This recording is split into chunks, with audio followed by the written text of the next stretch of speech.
All right, let's jump right into this explainer. When we think about cybersecurity, our minds usually go straight to massive firewalls and complex encryption fending off these relentless external attacks.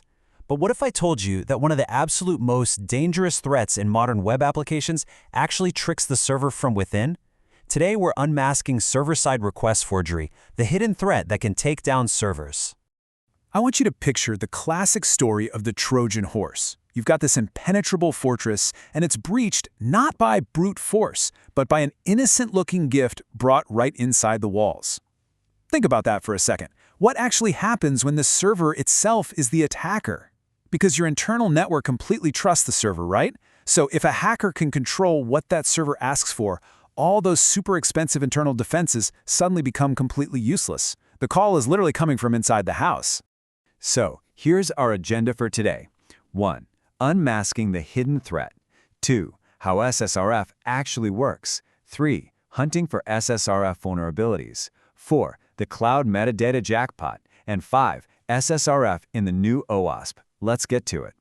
Section 1. Unmasking the hidden threat. Okay, so here's the formal definition. Server-side request forgery, or SSRF, happens when an attacker coerces a web application into making unauthorized HTTP requests. Notice the action words there: trick, coerce, weaponize. The attacker isn't sending a malicious payload directly to the target. Not at all. Instead, they manipulate the app's functionality so that the application's own server goes out and fetches a forbidden URL for them. The server is unwittingly doing the hacker's dirty work. Let's contrast a normal request with an SSRF one.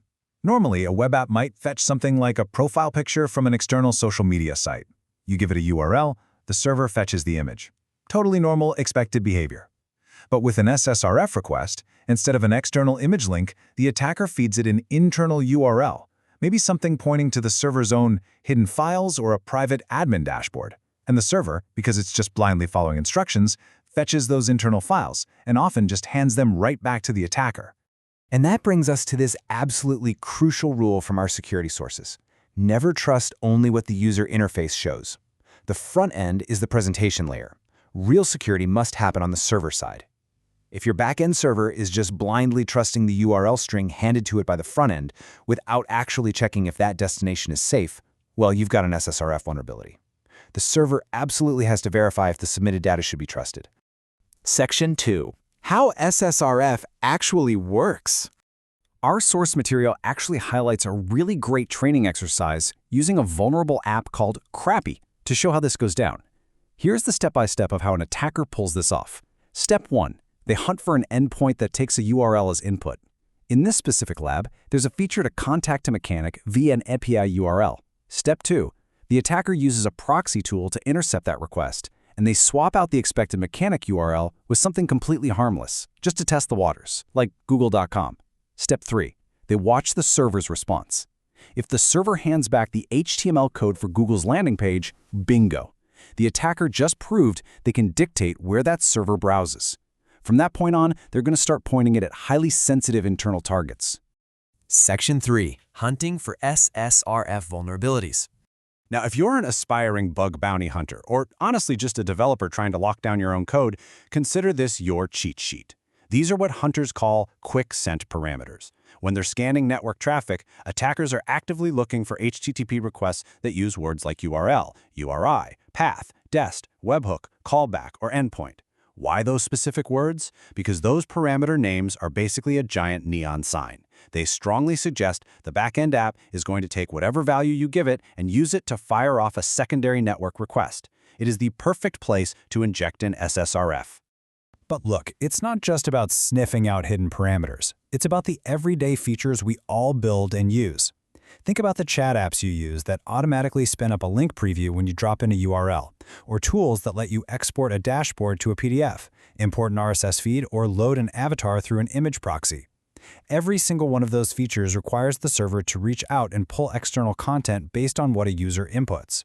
If you aren't locking those features down incredibly tightly, they are prime targets just waiting to be weaponized. Section 4. The cloud metadata jackpot. 169.254, 169.254. If you work in cloud security, seeing that IP address probably gives you a cold sweat. This is a highly specific, internal IP address used in cloud environments like AWS. It's the Instance Metadata Service. It's built to be accessible only from the server itself, giving that server its essential configuration data and, here's the kicker, its temporary security credentials. It is 100% invisible to the outside internet. But remember how SSRF works? The attacker isn't knocking on the outside door. They're already inside telling the server what to fetch. So they just tell the server to go fetch 169.254, 169.254. And the impact of successfully hitting that IP? It's catastrophic. Just look at this snippet from a real-world bug bounty report from our sources. SSRF in the image import feature allows an unauthenticated attacker to read AWS IAM credentials from the Instance Metadata Service, enabling full compromise of the production AWS account and access to customer data.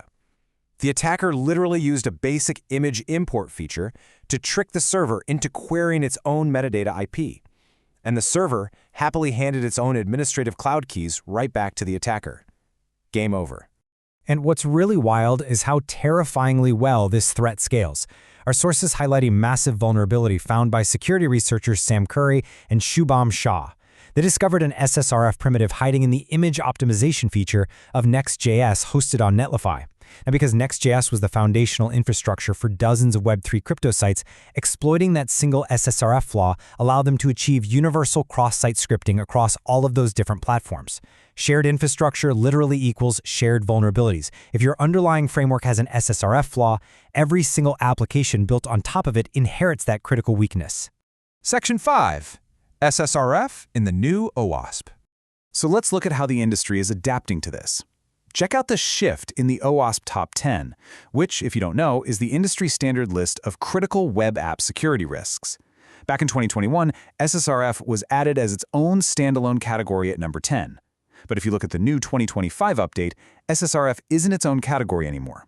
Instead, it's been completely absorbed into the number 1 overall risk category, broken access control. And why exactly did they make that shift? Well, as our sources point out, it's because SSRF is fundamentally an improper access control issue. At the end of the day, it's all about an attacker coercing a server into making requests it simply should not have the permission to make. The server is failing to enforce proper boundaries on its own network interactions.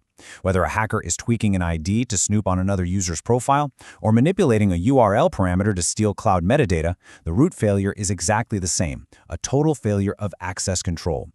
Which brings us to the end of our explainer. But I want to leave you with a provocative question to take back to your own development teams.